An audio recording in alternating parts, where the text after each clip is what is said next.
नमस्कार मित्रों, बहुत बहुत स्वागत है आपका।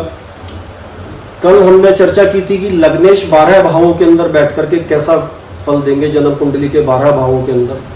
आज आचार्य जी अनुपस्थित है तो मैं आप लोगों के सम्मुख धनेश धन भाव के स्वामी जन्म कुंडली के 12 भावों के अंदर बैठ करके कैसा फल देंगे। बहुत सारे लोगों के मन के अंदर ये एक प्रश्न उठ रहा होगा कि धनेश किसे कहते हैं। तो द्वितीय दर्शकों, ये जन्म कुंडली का द्वितीय भाव है जिसे धन भाव और कुटुंब भाव कहते हैं। यहाँ के स्वामी को धनेश या कुटुंबेश कहते हैं। इस भाव के अंदर जो राशि लिखी होगी उस भाव के स्वामी को ही धनेश या कुटुंबेश कहा जाएगा। यदि यहाँ पे 1 नंबर की राशि लिखी हुई है तो मंगल धनेश होंगे, 2 नंबर की राशि पे शुक्र धनेश होंगे, 3 नंबर की राशि पे बुध धनेश होंगे, 4 नंबर की राशि पे चंद्रमा धनेश होंगे, 5 नंबर की राशि पे सूर्य धनेश होंगे, 6 नंबर की राशि पे बुध धनेश होंगे, 7 नंबर की राशि पे शुक्र धनेश होंगे, 8 नंबर की राशि पे मंगल धनेश होंगे, 9 नंबर की राशि पे देवगुरु बृहस्पति धनेश होंगे, 10 और 11 नंबर की राशि पे शनि देव धनेश होंगे और 12 नंबर की राशि के ऊपर देवगुरु बृहस्पति धनेश होंगे। ये दर्शकों बहुत ही कॉमन सी बात है कि और ये बहुत ही समझने वाली बात है। जिस भाव के अंदर जो राशि लिखी होती है उस राशि का स्वामी उस भाव का अधिपति होता है।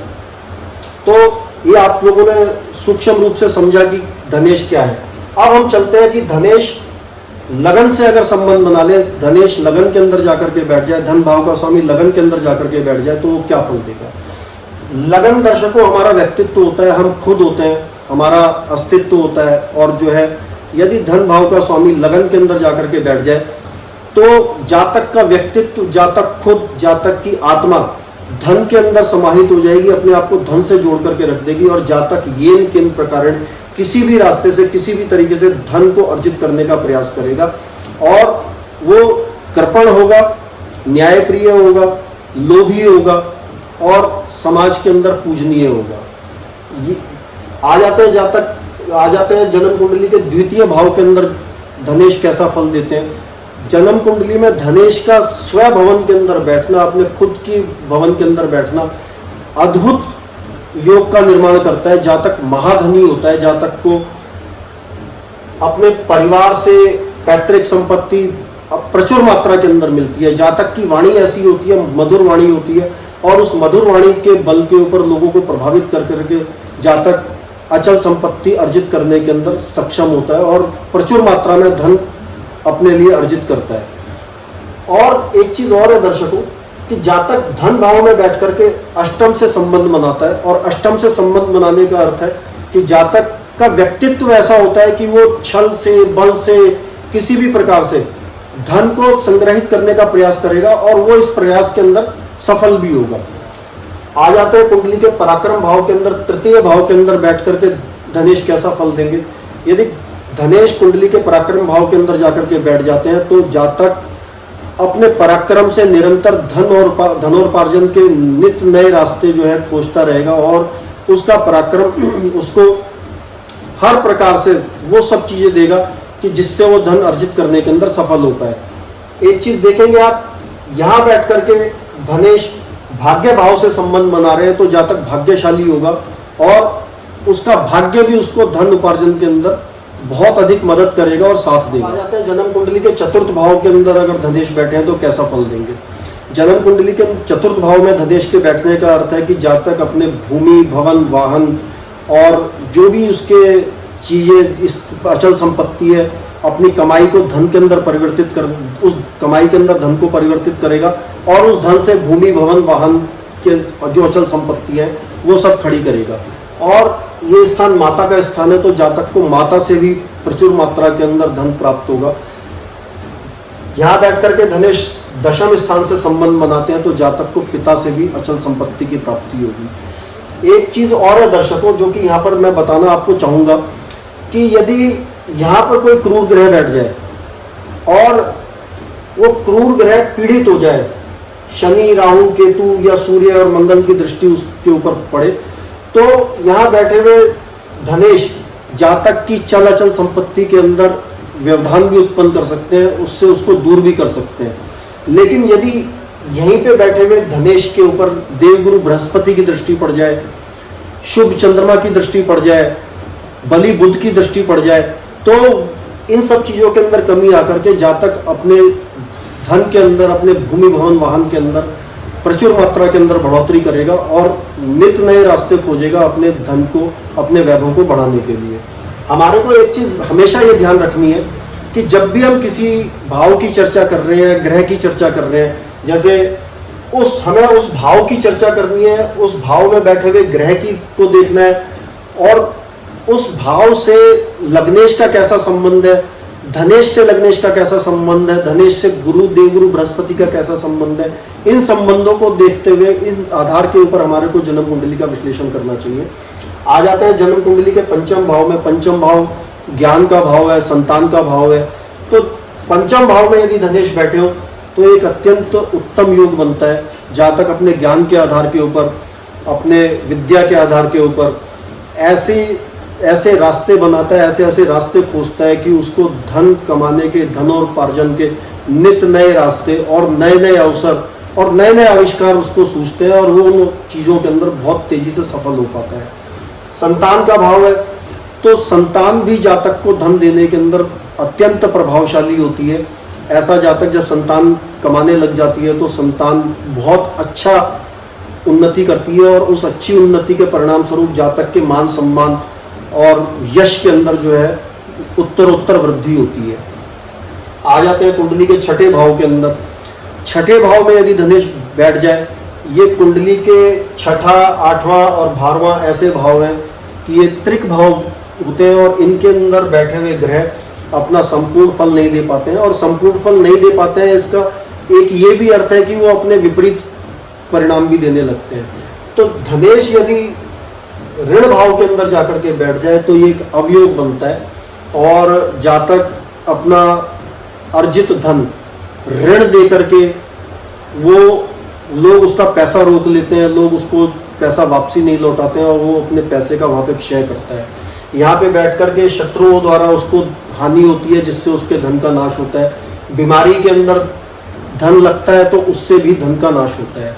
लेकिन यहाँ पे एक चीज और गौर करनी होगी दर्शकों, यदि यहाँ पे शुभ ग्रह बैठ जाए तो इन चीजों के अंदर जातक अपने आप को संभाल नहीं पाता है और इन सब चीजों की पुनरावृत्ति होती रहती है। लेकिन यदि यहाँ पर पापक ग्रह बैठ जाए और शुभ ग्रह से दृष्ट हो जाए तो इन चीजों के अंदर कमी आती है। पापक ग्रह यहाँ बैठ करके अत्यंत प्रभावशाली हो जाते हैं और कारक हो जाते हैं और वो जातक को शत्रुहंता बना देते हैं, रोग रिपु ऋण हर चीज का नाश करते हैं। और शुभ ग्रहों की दृष्टि होने से उनके बल के अंदर वृद्धि होती है, जिससे जातक यहाँ बैठ करके अलग अलग कार्यों से, अलग अलग प्रकार के तरीकों से अपने धन का संचय करता है और उसके अंदर वृद्धि करता है। जैसे अगर पाप ग्रह यहाँ बैठ जाए और बली अवस्था के अंदर और किसी शुभ ग्रह की दृष्टि पड़ जाए तो जातक ब्याज पे पैसा देकर के ही मतलब जो है खूब पैसा कमाएगा और अपने धन के अंदर वृद्धि करेगा। यहाँ सप्तम स्थान में बैठ करके धनेश अत्यंत शुभ फल देते हैं और इस अवस्था के अंदर जातक की पत्नी ऐसी मिलती है कि जातक को पत्नी ऐसी मिल जाएगी कि वो नौकरी करने वाली होगी और अच्छा पैसा कमाने वाली होगी। ससुराल पक्ष से जातक को धन की प्राप्ति होती है। जातक वो व्यापार करेगा, वो व्यापार जातक को बहुत ही उत्तम प्रकार से धन अर्जित करने के अंदर प्रेरित करता है। और यहाँ बैठा हुआ धनेश जातक के साझेदारी के अंदर भी बहुत अच्छे तरीके से मददगार साबित होता है और जातक को धन प्राप्ति के अंदर नए नए रास्ते और नए नए अवसर निरंतर मिलते रहते हैं। आ जाते हैं कुंडली के अष्टम भाव के अंदर। अष्टम भाव जैसे मैंने कहा जातक ये त्रिक भाव होता है, लेकिन यहाँ पे बैठा हुआ जातक धन अर्जित करने के मामले के अंदर अत्यंत प्रभावशाली और श्रेष्ठ हो जाता है, क्योंकि ये भाव आकस्मिकता का भाव है।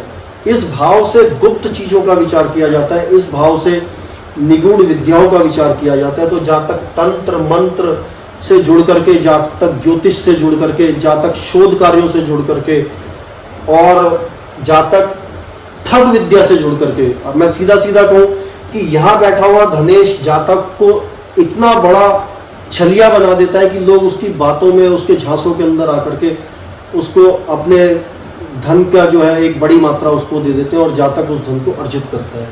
जातक यहाँ जुड़ करके तंत्र मंत्र और यंत्र से जुड़ करके भी धन, निगूढ़ विद्याओं से जुड़ करके धन कमाता है। आ जाते हैं कुंडली के नवम भाव के अंदर। यदि धनेश नवम भाव के अंदर भाग्य भाव के अंदर जाकर के बैठ जाता है तो जातक अत्यंत भाग्यशाली होता है, जातक जन्म से ही भाग्यशाली होता है।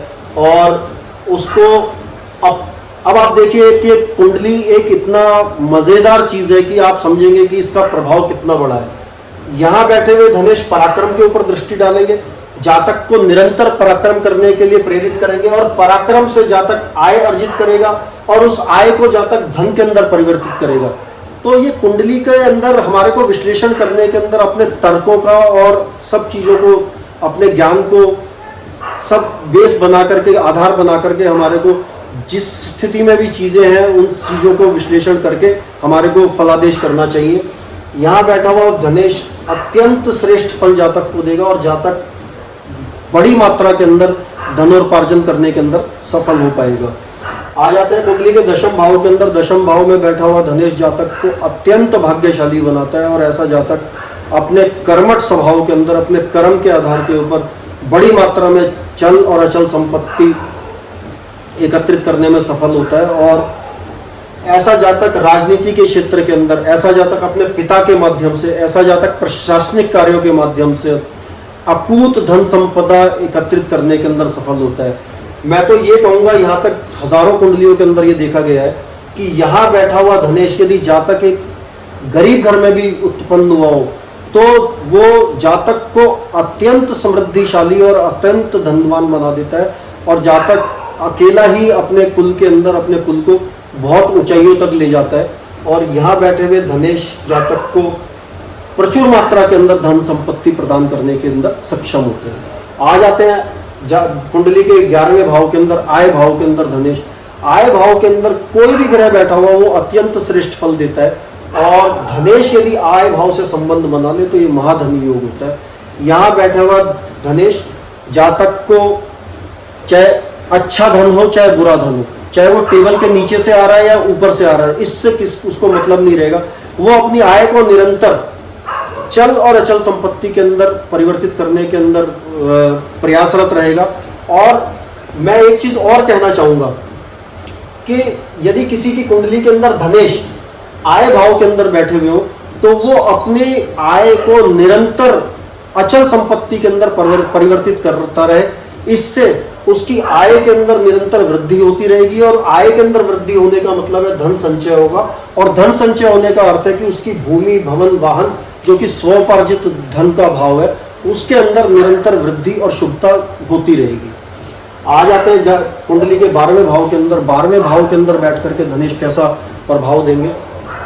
दोबारा ये त्रिक भाव है, यहाँ बैठ करके धनेश अच्छा फल नहीं देंगे, ज्यादातर मामलों के अंदर अच्छा फल नहीं देते हैं।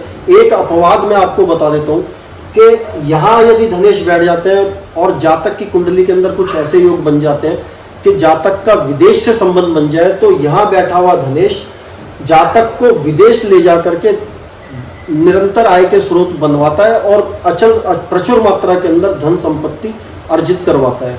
यहाँ बैठे हुए धनेश जातक के छठे भाव के ऊपर दृष्टि पड़ेगी तो जातक को ऋण के अंदर उलझाएंगे, जातक को कोर्ट कचहरी के अंदर उलझाएंगे, जातक को शत्रुओं से उलझाएंगे और जातक का अर्जित किया हुआ धन रिपुओं के ऊपर, शत्रुओं के ऊपर, ऋण के ऊपर और कोर्ट कचहरी मुकदमों के ऊपर ही खर्च होता रहेगा।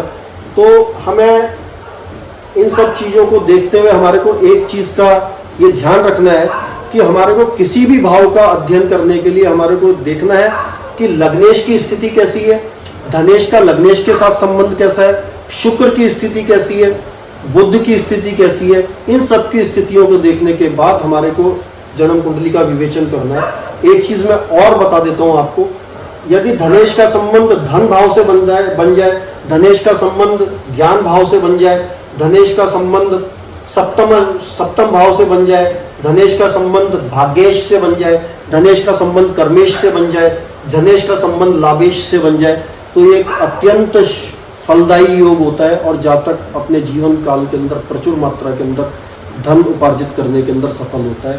तो आज हमने आपको बताया कि धन भाव का स्वामी जन्म कुंडली के 12 भावों के अंदर बैठ करके कैसा फल देगा। आशा करता हूं कि आप लोगों ने हमारे ये जो हमने आपको चीज़ें बताई हैं इनसे ज्ञान, अपने ज्ञान के अंदर वृद्धि की होगी। और आप लोग अपनी जन्म कुंडली को निकालिए और जो चीज़ें हमने बताई हैं आप पाएंगे कि 100% जो हमने आपको फलादेश बताए 100% आपकी जन्म कुंडली में और आपके ऊपर वो सब चीज़ें घटित हो रही होंगी। कल हम एक नए विषय के साथ पराक्रम भाव के स्वामी 12 भावों के अंदर बैठ करके कैसा फल देते हैं आपके सम्मुख उपस्थित होंगे। जय श्री कृष्ण।